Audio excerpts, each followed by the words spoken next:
আজকের লাইভ ক্লাসে সবাইকে স্বাগতম। লাইভ উপস্থাপনায় আছি আমি Mohammad Kamruzzaman, workshop super civil, Rajshahi polytechnic institute. প্রিয় শিক্ষার্থীবৃন্দ, আশা করি তোমরা সবাই বাড়িতে আছো এবং ভালো আছো। আমি তোমাদের স্ট্রাকচারাল মেকানিক্স বিষয় থেকে ধারাবাহিকভাবে আলোচনা করছি। এটা আমার 13তম লেকচার এবং মোমেন্ট অফ ইনারশিয়া বিষয়ক এটা আমার 3য় লেকচার। আমার আজকের আলোচ্য বিষয়সমূহ হলো মোমেন্ট অফ ইনারশিয়া সম্পর্কিত কিছু সমস্যাবলীর সমাধান। গত ক্লাসেও আমরা কিছু সমস্যা দেখাইছিলাম এবং আজকে আমরা আরো কিছু সমস্যাবলীর সমাধান করব এবং আশা করি এই প্রবলেমগুলি সমাধান করলে মোমেন্ট অফ ইনারশিয়া সম্পর্কিত তোমাদের আর কোনো সমস্যা থাকবে না। তাহলে কথা না বেরিয়ে আমরা সরাসরি আলোচনায় চলে যাচ্ছি।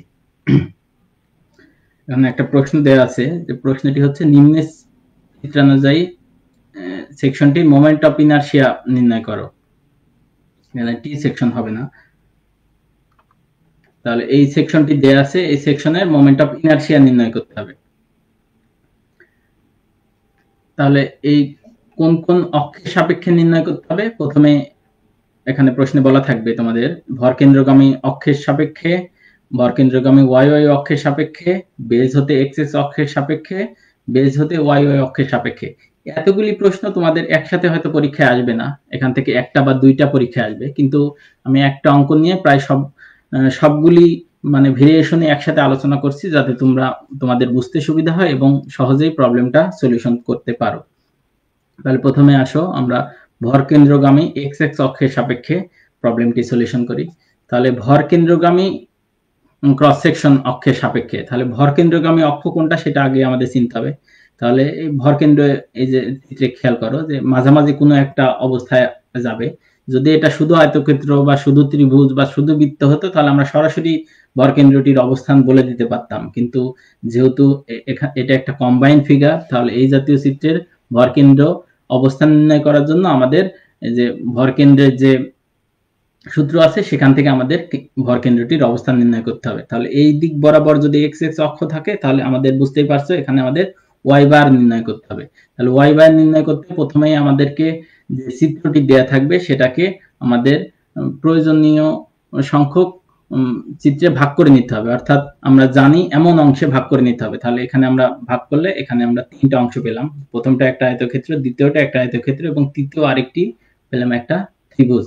তাহলে ওয়াই বার নির্ণয় করব। এখানে লক্ষ্য করো যে 3টাই এখানে যোগবোধক হবে, এখানে কোনোটাই এখানে বিয়োগবোধক নাই। কেন? আমরা এখানে চিত্রের কোনো অংশই বাদ দিচ্ছি না, সবগুলি যোগ করব। তাহলে সূত্রটা হয় a1 y1 plus a2 y2 plus a3 y3 divided by a1 plus a2 plus a3। ভরকেন্দ্র সম্পর্কে আমাদের একটা চ্যাপ্টারই আছে, সেহেতু আশা করি তোমরা এটা নিয়ে আর তোমাদের কারোর কনফিউশন নাই, তারপরেও আমি ব্যাখ্যা করছি। তাহলে আমাদের এখন কাজ কি? এই a1 y1 এই সমস্ত মানগুলি বের করা। তাহলে প্রথমে আসো a1 মানে 1 নাম্বার যে চিত্র আছে তার ক্ষেত্রফল। তাহলে ক্ষেত্রফল কিভাবে পাই? আমরা জানি যে আয়তক্ষেত্রের ক্ষেত্রফল সমান ভূমি গুণন উচ্চতা বা দৈর্ঘ্য গুণন প্রস্থ। তাহলে এখানে দেয়া আছে 4 ইন্টু 4, তাহলে এখান থেকে পেলাম 16 সেন্টিমিটার স্কোয়ার। এটু 2 নাম্বার চিত্রের জন্য এখানে দেখো যে বেস দেয়া আছে 8 সেন্টিমিটার, 8 ইন্টু এবং হাইট কত? 8 প্লাস 4 12 টোটাল, তাহলে 96 সেন্টিমিটার স্কোয়ার। অনুরূপভাবে a3 সমান এই 3 নাম্বার ত্রিভুজের ক্ষেত্রফল, সেটা পেলাম 48 সেন্টিমিটার স্কোয়ার। তাহলে এখন আমাদের দরকার y1 y2 আর y3। তাহলে y1 কি? এই যে বেস থেকে 1 নাম্বার যে চিত্র আছে, 1 নাম্বার চিত্রের কেন্দ্র পর্যন্ত দূরত্ব। তাহলে এটা যেহেতু আয়তক্ষেত্রের কেন্দ্র হয় মাঝামাঝি বরাবর, তাহলে আমরা পেলাম y1 সমান টোটাল উচ্চতাকে 2 দ্বারা ভাগ করলে পেয়ে যাব। তাহলে y1 সমান 4 ভাগ 2 ইকুয়াল টু 2 সেন্টিমিটার। অনুরূপভাবে y2, এই 2 নাম্বার চিত্র, টোটাল আয়তক্ষেত্রটা উচ্চতা হচ্ছে 12, তাহলে 12 ভাগ 2 ইকুয়াল টু 6 সেন্টিমিটার। অনুরূপভাবে ত্রিভুজের জানি আমরা যে পাশে 90 ডিগ্রি কোণ থাকে সে পাশ থেকে 1/3 এবং যে পাশে সূক্ষ্মকোণ থাকে সে পাশ থেকে 2/3। যেহেতু আমরা এই বেস থেকে যাচ্ছি, তাহলে এখান থেকে 1/3 ইন্টু উচ্চতা কত? 12, তাহলে 1/3 ইন্টু 12 ইকুয়াল টু 4 সেন্টিমিটার। এখানে আমরা যদি মানগুলি সবগুলি এখানে বসিয়ে দিয়ে আমরা ওয়াই বার পেলাম 5 সেন্টিমিটার। এখানে চিত্রে লক্ষ্য করো, তাহলে এই 5 সেন্টিমিটারটা আসলে কোথা থেকে? এই বেস থেকে আমরা যে এক্স এক্স ভরকেন্দ্রগামী যে অক্ষ, সেই অক্ষের যে দূরত্ব সেটাই তো আমাদের ওয়াই বার, আমরা জানি। তাহলে সেই ওয়াই বার পেলাম 5 সেন্টিমিটার। তাহলে এখন আমাদের কি বের করতে হবে? এই যে ভরকেন্দ্রগামী এক্স এক্স অপেক্ষে সাপেক্ষে মোমেন্ট অফ ইনারশিয়া। তাহলে আই এক্স বার, বার কেন দিচ্ছি? আমরা এটাকে আইডেন্টিফাই করছি যে ভর কেন্দ্রগামী, এই জন্য এটাকে বার দিচ্ছি যাতে সহজে আইডেন্টিফাই করা যায়। তোমরা চাইলে নাও দিতে পারো, এখানে এক্সিস এর নাম সরাসরি লিখে দিতে পারো, অসুবিধা নাই। তো এটা দিলে আমার কাছে সুবিধাজনক মনে হয়, এই জন্য এটাকে আমি বার দ্বারা আইডেন্টিফাই করি। তাহলে এখানে তিনটা চিত্র। তাহলে প্রথমটা আসো, প্রথমটা জন্য যেহেতু আয়তক্ষেত্র ভর কেন্দ্রগামী অক্ষের সূত্র হচ্ছে b d cube by 12 plus a1 h1 square. কেন? এই যে এক নাম্বার চিত্রের যে কেন্দ্র এবং আমাদের অরিজিনাল যে কেন্দ্র বরাবর বের করতে হবে, দুইটার কেন্দ্র ভিন্ন ভিন্ন। যদি একই হতো তাহলে আমরা a1 h1 স্কয়ার এটুকু নিতাম না। যেহেতু এটার কেন্দ্র এবং এটার কেন্দ্র আলাদা, সেহেতু h1 এর একটা মান পাবো। এই জন্য আমরা এটাকে a1 h1 স্কয়ার সমান্তরাল অক্ষীয় উপপাদ্যের সাথে এটাকে অক্ষ ট্রান্সফার করছি। তাহলে অনুরূপভাবে 2 নম্বরের জন্য b2 d2 cube divided by 12 যেহেতু আয়তক্ষেত্র প্লাস a2 h2 স্কয়ার। অনুরূপভাবে b3 d3 cube divided by 36 ত্রিভুজের জন্য ভর কেন্দ্রগামী অক্ষের সাপেক্ষে মোমেন্ট অফ ইনারশিয়ার সূত্র হলো bd cube divided by 36 plus a3 h3 square. এখন দেখো যে আমরা এই মানগুলি যদি আমরা বসিয়ে দেই, তাহলে এক নম্বর চিত্রের জন্য দেখো বেস কত 4, তাহলে 4 ইনটু উচ্চতা কত 4, তাহলে 4 cube divided by 12 plus a1 কত, এই যে a1 আগেই বের করে রাখছি 16, 16 ইনটু h কত হবে? লক্ষণীয় বিষয় এইচটা হচ্ছে এখানে আমাদের এক নম্বর অংশের কেন্দ্র, এই বরাবর গেছে আমরা দেখতে পাচ্ছি মাস। তাহলে এই আমাদের সেন্টার, আমাদের যে অক্ষ বরাবর মোমেন্ট অফ ইনারশিয়া বের করতে হবে সেই অক্ষ এবং ইন্ডিভিজুয়াল যে চিত্র নিছি তার অক্ষের মধ্যবর্তী যে দূরত্ব সেটাই হচ্ছে এইচ। তাহলে এই এইচ কিভাবে পেতে পারি? এখানে দেখো যে এই টোটাল ওয়াই বার থেকে আমরা এটুকু জানি কত, এটুকু জানি y1, তাহলে y বার থেকে y1 বাদ দিয়ে দিলে আমরা h পেয়ে যাব। এই যে এখানে খেয়াল করো 5 হচ্ছে y বার মাইনাস এটা হচ্ছে y1 সমান 2 সেন্টিমিটার, আমরা আগে বের করে রাখছি। তাহলে এখান থেকে এটাকে হোল স্কয়ার করলে, যদি তুমি y1 মাইনাস y বার দাও তাও অসুবিধা নাই। কেন? এই যে স্কয়ার করলে আবার সেটা পজিটিভই হয়ে যায়, যেহেতু এটা প্রবলেম হবে না। অনুরূপভাবে দেখো 2 নাম্বার চিত্রের জন্য তাহলে বেস হচ্ছে 8 ইনটু হাইট কত 12 cube divided by 12 plus a2 কত 96 বসিয়ে দিলাম। h2 তাহলে কত হবে? এখানে আবার এখানে খেয়াল করো 2 নাম্বার চিত্রের কেন্দ্র কোথায়? 8 4 12, 12 অর্ধেক এই 6 এই বরাবর গেছে। তাহলে আমাদের h কতটুকু হবে? এইটুকু। এইটুকু কিভাবে পেতে পারি? এই যে দেখো এই টোটাল এইটুকু কত আছে? এইটুকু হচ্ছে y2, এই যে y2 6, এইটুকু হচ্ছে সেই y2। তাহলে y2 মাইনাস y বার, তাহলে আমরা পেয়ে যাব। তাহলে y2 কত? 6 মাইনাস y বার কত? 5, তাহলে 6 মাইনাস 5 স্কয়ার।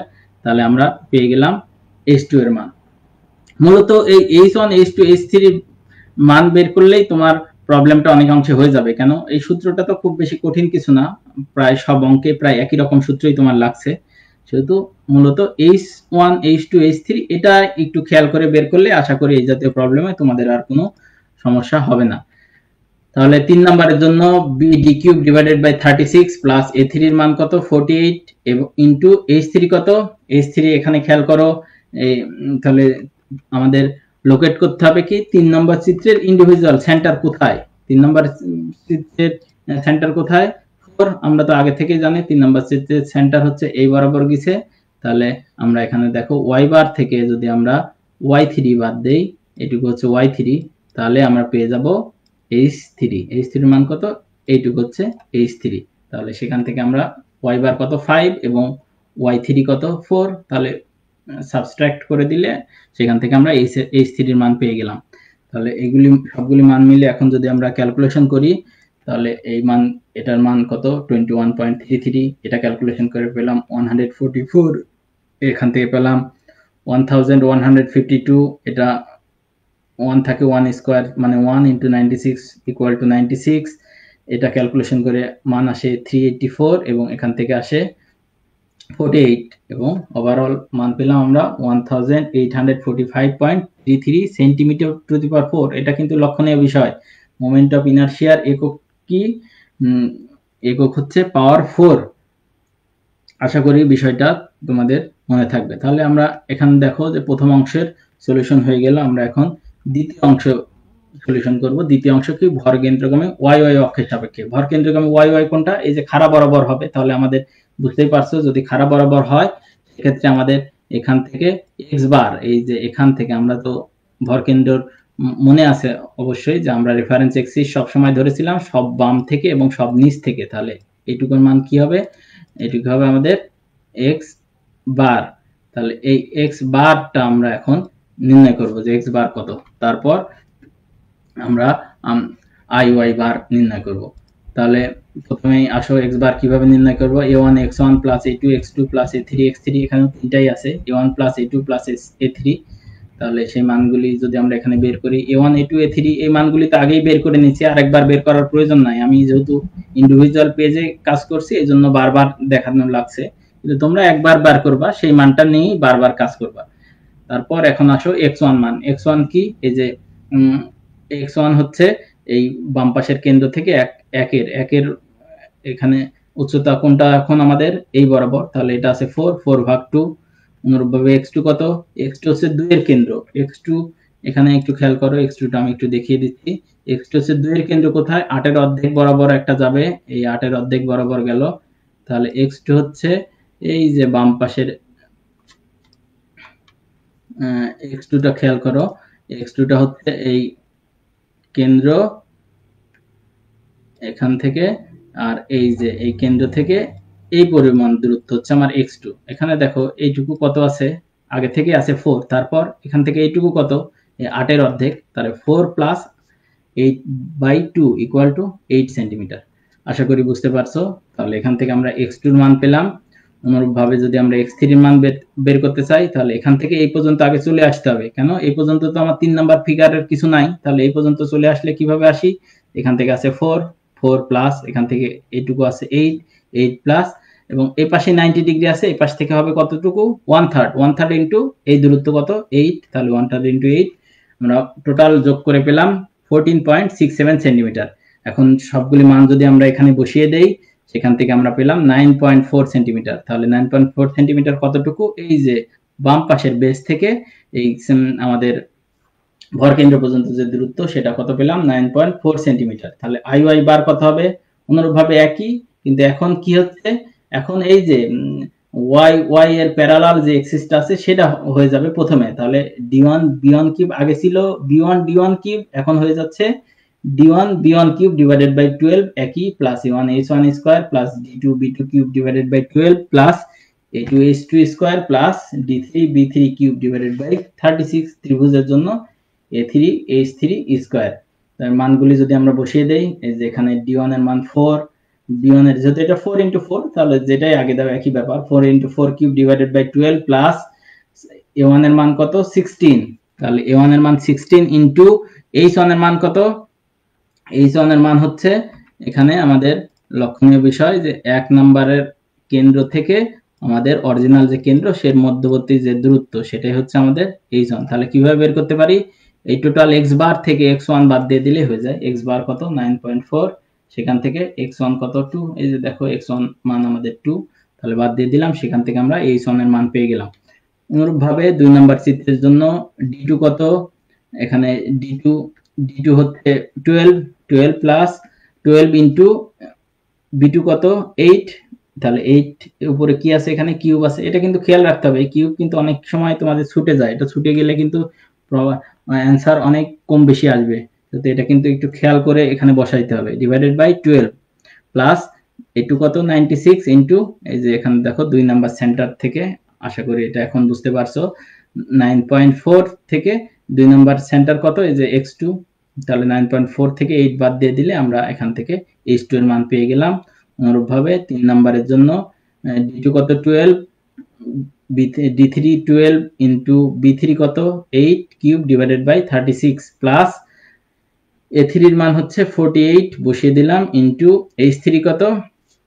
h3 হচ্ছে এখানে আবারও দেখো h3 হচ্ছে এই 3 নম্বরের সেন্টার, এখান থেকে এই পর্যন্ত 3 নম্বর এইটুকু সেন্টারের নাম কি?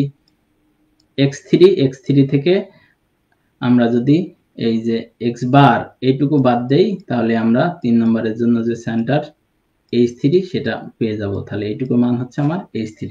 তাহলে এখান থেকে এইটুকু কত, এই যে দেখো 14.67 থেকে এইটুকু বাদ দিতে হবে, এইটুকু কত 9.4 বাদ দিলাম, তাহলে আমরা এই ডিসটেন্স পেলাম। আশা করি বুঝতে পারছো। এখন যদি আমরা ক্যালকুলেশন করি, ক্যালকুলেশন তোমরা ক্যালকুলেটর দিয়ে করে দেখতে পারো, সেখান থেকে আমরা মান পেলাম 3101.42 সেন্টিমিটার পাওয়ার 4। এখন আসো তৃতীয় অংশে বলেছি বেজ হতে এক্স এক্স অক্ষের সাপেক্ষে। তাহলে এই প্রবলেম করতে গেলে তোমাদের অবশ্যই খেয়াল রাখতে হবে বেজটা কোনটা। বেজ যদি না চেনো বা ভরকেন্দ্র যদি না চেনো, তাহলে এই জাতীয় প্রবলেম কিন্তু সলিউশন হবে না। তাহলে প্রথমে বেজ অক্ষ কোনটা, এই যে দেখো এক্স এক্স বলেছে, এই জন্য বেজ এক্স এক্স অক্ষ বরাবর আমরা একটা অক্ষ ধরে নিলাম এবি। এই এবি অক্ষের সাপেক্ষে তাহলে আমরা মোমেন্ট অফ ইনারশিয়া নির্ণয় করব। এখন খেয়াল করো যে এবি অক্ষের সাপেক্ষে, তাহলে এখানে আমাদের ফিগার 3টা আছে, একইভাবে সূত্র 3টা আগের মতোই এখানে আমরা বসিয়ে দিলাম। এখন মানগুলি, এই মানগুলি আমরা আগেই বের করেছি, আগেই বলেছি যে তোমাদের এটা বারবার বের করার প্রয়োজন নাই, প্রথমে থাকবে সেই মানটাই বসিয়ে দিবা। তারপর এখন h1 কি হবে, h1 এ যে সরাসরি আমরা প্রথমে যে y1 y2 y3 বের করেছিলাম, এই h1 হবে y1 এর মান। কেন, এটা আমি সরাসরি যেহেতু বেস থেকে নিচ্ছি, সেটা বেস থেকে নিলে এখানে খেয়াল করো যে 1 নাম্বার চিত্রের জন্য বেস থেকে এই পর্যন্ত দূরত্ব কতটুকু, এইটুকু তো সরাসরি ওই যে আমরা বের করেছিলাম প্রথমে ভরকেন্দ্র বের করার জন্য y1, তাহলে এই h1 মানে আসলে y1। তোমরা এখানে চাইলে y1, এটা চাইলে y2, এটা চাইলে y3 লিখতে পারো, অসুবিধা নাই, একই ব্যাপার আর কি। তাহলে সেইখান থেকে আমরা h1 পেয়ে গেলাম, অনুরূপভাবে h2 পেয়ে যাব 12 এর অর্ধেক 6, অনুরূপভাবে h3 কত 1/3, এই পাশ থেকে 1/3 ইন্টু 12 সমান 4 সেন্টিমিটার।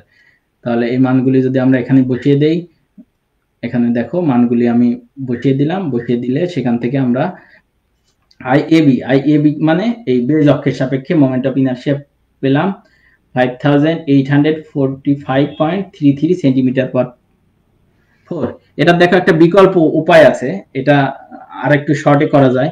তোমরা যারা দুইটা সূত্র মনে রাখতে পারবা না, তাহলে তারা আগে ভাবেই করো, অসুবিধা নাই। কিন্তু বিকল্প উপায়টা আমি সাথে দেখাচ্ছি, এটা সহজেই আরো করা যাবে। দেখো IAB, এটা এই যে দেখো যে এই 1 নাম্বার চিত্র সরাসরি বেজের সাথে আছে, 2 নাম্বার চিত্র সরাসরি বেজের সাথে আছে, 3 নাম্বার চিত্র সরাসরি বেজের সাথে আছে।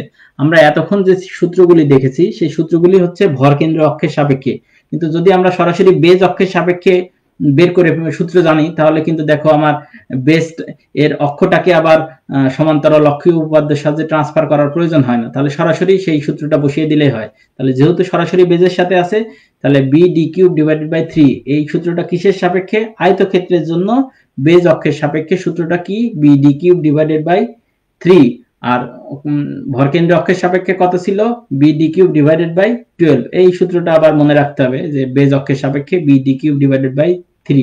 2 নম্বরের জন্য কত, এটাও যেহেতু আয়তক্ষেত্র BD3/3। 3 নম্বরের জন্য ত্রিভুজের জন্য ছিল কত BD3/36 ছিল। বেজের সাপেক্ষে সূত্রটা হচ্ছে BD3/12। এখানে দেখো এটা আরো সহজেই হয়ে যাচ্ছে, সরাসরি এই মানগুলি বসিয়ে দিলেই আমরা এখান থেকে একদম এক্সাক্ট আগে যে মান পেয়েছিলাম সেই মানই পাবো, 5845.33 সেন্টিমিটার টু দি পাওয়ার 4। আশা করি বুঝতে পারছো। এখন 4 নাম্বার যে অংশ ছিল সেটাতে আমরা বলছি যে বেজ হতে ওয়াই ওয়াই অক্ষের সাপেক্ষে। তাহলে বেজ হতে ওয়াই ওয়াই অক্ষ, আমরা ওয়াই ওয়াই অক্ষের বেজ কোথায় ধরি, সবচেয়ে বাম বরাবর খাড়া বরাবর যে থাকে এটাকে আমরা বললাম সিডি। তাহলে আইসিডি কি হবে, d1b1³ / 12 + a1h1 স্কয়ার। এই সূত্র আবার কিসের সাপেক্ষে নিচ্ছে আমরা, ভরকেন্দ্রের সাপেক্ষে, কিন্তু এটা কিন্তু অবশ্যই খেয়াল করবা। তাহলে 2 নাম্বার আবার d2b2³ / 12 + a2h2 square + d3b3³ / 36 + a3h3 square.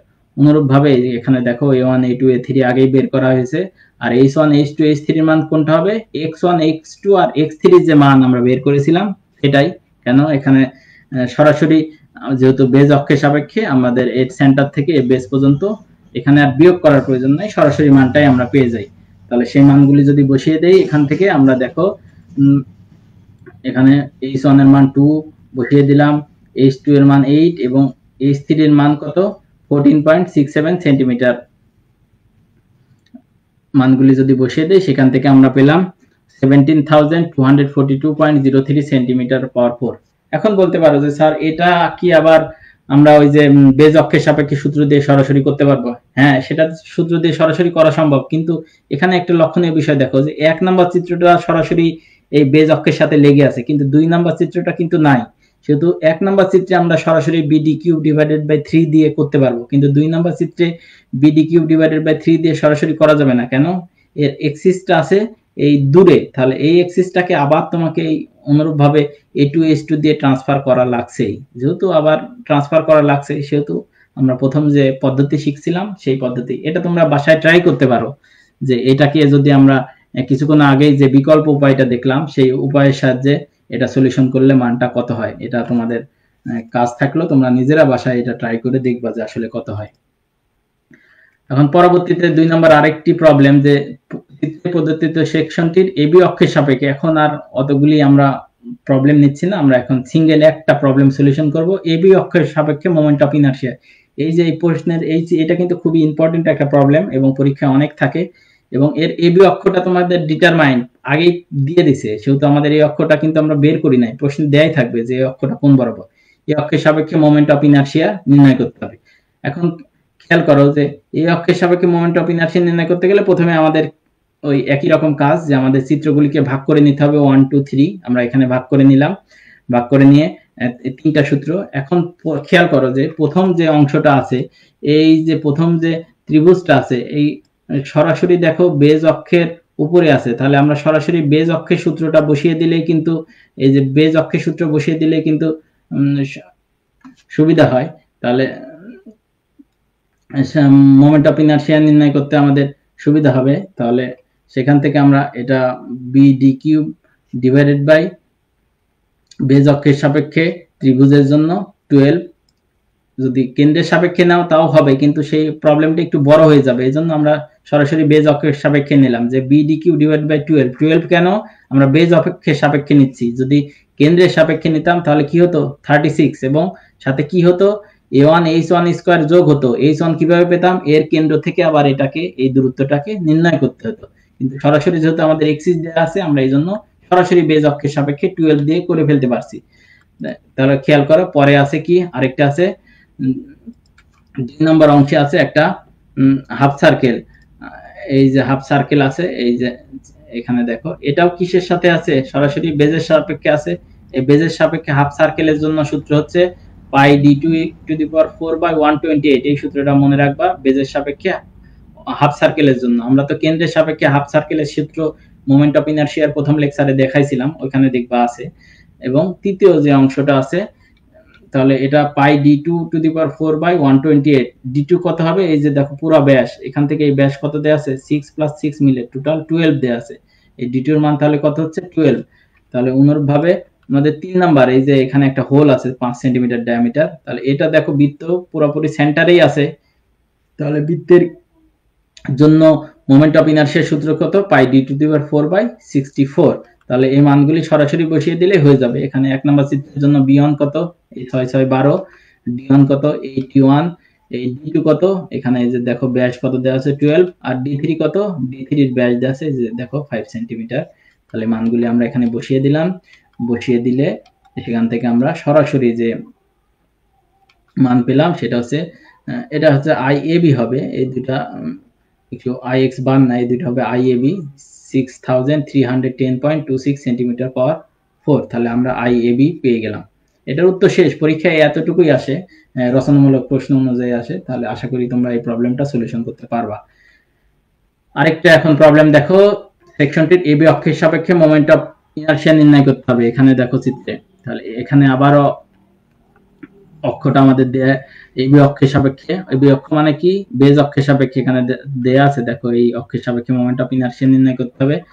তাহলে আইএবি সমান, এখানে দেখো এই যে বাম পাশে যে একটা ত্রিভুজ আছে এবং ডান পাশে আরেকটা যে ত্রিভুজ আছে, এই দুইটা ত্রিভুজই একই রকম, একই উচ্চতা, একই বেজ, এবং দুইটাই কি আছে? বেজের সাথে। এজন্য আমরা একটা সূত্র লিখে 2 দ্বারা গুণ করে দিছি। তাহলে যেহেতু এই অক্ষের সাপেক্ষে, কিন্তু এই যে ওয়াই অক্ষের সাপেক্ষে এই বরাবর যদি অক্ষ থাকতো তাহলে কিন্তু দুইটা এই 2 দ্বারা গুণ করে দিতে পারতাম না, কেন? এর কেন্দ্র আর এর কেন্দ্র আলাদা হতো, কিন্তু বেস থেকে তো দুইটার কেন্দ্র একই, এজন্য সরাসরি আমরা 2 দ্বারা গুণ করে দিয়ে একটা সূত্র লিখছি। তাহলে BD cube divided by 36 plus A1 H1 square plus 2 number আমরা এই যে ভরকেন্দ্রের যে সূত্র সেটা ইউজ করছি, কিন্তু এটা খেয়াল করো, এই যে 3 নাম্বার যে চিত্র আছে আয়তক্ষেত্র BD cube divided by 12 plus A3 H3 square. অনুরূপভাবে সাবট্রাক্ট হবে কত? এই যে এখানে দেখো একটা হোল আছে, বৃত্ত আছে, পাই d টু দি পাওয়ার 4/64 এবং এটাকে ট্রান্সফার করতে হবে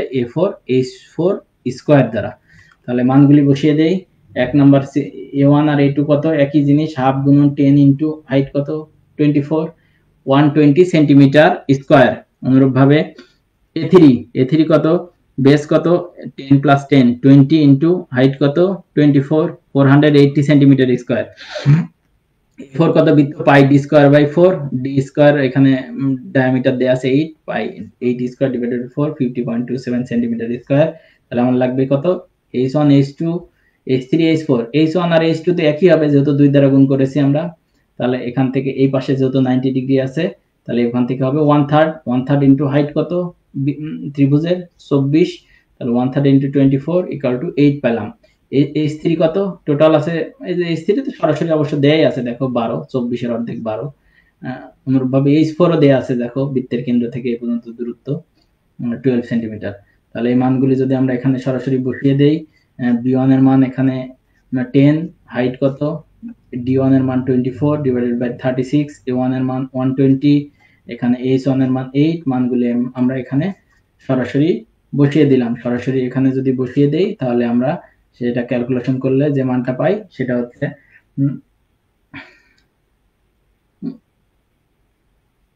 1,07,760.06 সেন্টিমিটার টু দি পাওয়ার 4। তাহলে এটা যে আমরা যে বেজের সাপেক্ষে শিখলাম সেটার সাপেক্ষে যদি করতে চাই, দেখো সেটাও হবে। বিকল্প উপায় এখানে আমি আবার দেখাচ্ছি। 2 ইনটু যেহেতু দুইটা ত্রিভুজ আছে, BD কিউব ডিভাইডেড বাই 12 কেন?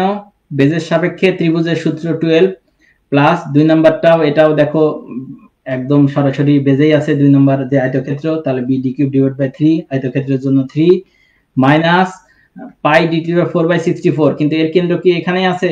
নাই, এটার কেন্দ্র যেহেতু দূরে আছে এটাকে আমাকে কেন্দ্রটাকে ট্রান্সফার করে নিয়ে আসতে হবে। কিভাবে? এই যে H4 যে দূরত্ব আছে, তাহলে A4 H4 স্কয়ার। দেখো এটা আরো সহজে হয়। তাহলে মানগুলি বসিয়ে দিলাম। B1 এর মান D1 এর মান তো আমরা জানি, কিছুক্ষণ আগেই বসালাম। B3 D3 এর মানও জানি, D টু দি পাওয়ার 4 এর মানও জানি। H4 এর মান কত? এই যে কেন্দ্র তো এখানে আমাদের সরাসরি মান দেয়া আছে, কেন্দ্র থেকে দূরত্ব 12, তাহলে 12 স্কয়ার। A4 এর মান তো এই যে এখানে আমরা বের করছি কত? 50.27 সেন্টিমিটার স্কয়ার। সেই মানগুলি বসিয়ে দিলাম, সেখান থেকে আমরা মান পেলাম কত? 1,07,760.06 সেন্টিমিটার টু দি পাওয়ার 4। তাহলে তোমাদের মোটামুটি দুইটা উপায় দেখালাম। এই দ্বিতীয় উপায়টা হচ্ছে সংক্ষিপ্ত, কিন্তু একটু প্রবলেম কি, তোমাদের এই বেজের সাপেক্ষের আলাদা সূত্র আবার মনে রাখতে হচ্ছে নতুন করে। যারা পারবা না তারা একটু লং প্রসেসেই প্রয়োজনে এই যে ভরকেন্দ্রের সাপেক্ষে যে এটা করালাম সেটার সাপেক্ষে করো, অসুবিধা নেই, উত্তর সেম, কিন্তু তোমার হয়তো 2 মিনিট সময় বেশি লাগবে এটা, কিন্তু এখানে একটু টাইম কনজিউম হবে, তোমার একটু সময় কিছুটা বাঁচবে এভাবে যদি তুমি প্রবলেমটা সলিউশন করতে পারো। তাহলে এখানে বাড়ির কাজ থাকবে তোমাদের। এই যে একটা প্রবলেম, আমি আবারও বলছি, এতগুলি প্রবলেম কিন্তু একসাথে পরীক্ষার হলে থাকে না, একটা বা দুইটা থাকবে, কিন্তু তোমাদের সবগুলি একসাথে করতে দিচ্ছি এ কারণে যেন তোমরা সবগুলি অক্ষের সাপেক্ষেই তোমাদের ভালো ধারণা থাকে এবং যে কোনো অক্ষেই আসুক পরীক্ষায় সেটা যেন তোমরা সহজেই সলিউশন করতে পারো। এখানে চিত্রে সবগুলি ডাইমেনশন দেওয়া আছে, এটা তোমরা বাসায় বসে সলিউশন করবে এবং পরবর্তীতে প্রতিষ্ঠান খুললে স্ব বিভাগের স্ব শিক্ষকের কাছে দেখাবা যে আসলে তোমার প্রবলেমটা ঠিক হলো কিনা। আশা করি এই মোমেন্ট অফ ইনারশিয়ার এই 3টা ক্লাস মিলে তোমাদের আর কোনো সমস্যা থাকার কথা না। তারপরে যদি মনে করো আরো সমস্যা আছে তাহলে অবশ্যই কমেন্ট করে জানাবা, আমি যথাসাধ্য চেষ্টা করব সেই বিষয়গুলোরও সলিউশন করে দেওয়ার জন্য। এই ক্লাসটি যদি তুমি আবারও দেখতে চাও তাহলে ভিজিট করতে হবে জাতীয় দক্ষতা বাতায়নে। ওয়েবসাইটটির লিংক হলো www.skills.gov.bd/dt। আজকের ক্লাস ধৈর্য সহকারে দেখার জন্য সবাইকে ধন্যবাদ।